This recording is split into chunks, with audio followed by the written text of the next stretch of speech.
محطة ترام، محطة الرمل.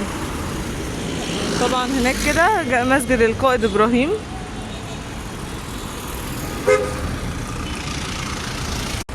وكده اتجاه المنشية بقى،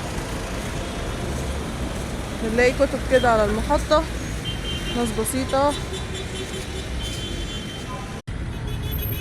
البحر وجماله ما شاء الله، لا قوة الا بالله النهارده، ولا في ولا موجة، هدوء تام.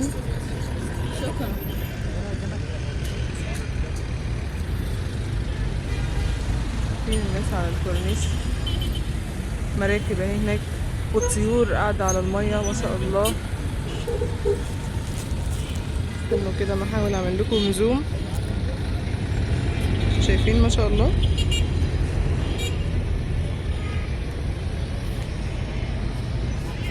احنا هنا كده في محطة الرمل، حبينا ان احنا ناخد اجواء البحر عاملة ازاي، والدنيا في اسكندرية ما شاء الله من بعد الظهر بقت يعني الدنيا حلوة جدا، ولا كأن صيف يعني في اسكندرية. وبعد كده بقى بالليل بتبقى ساقعة.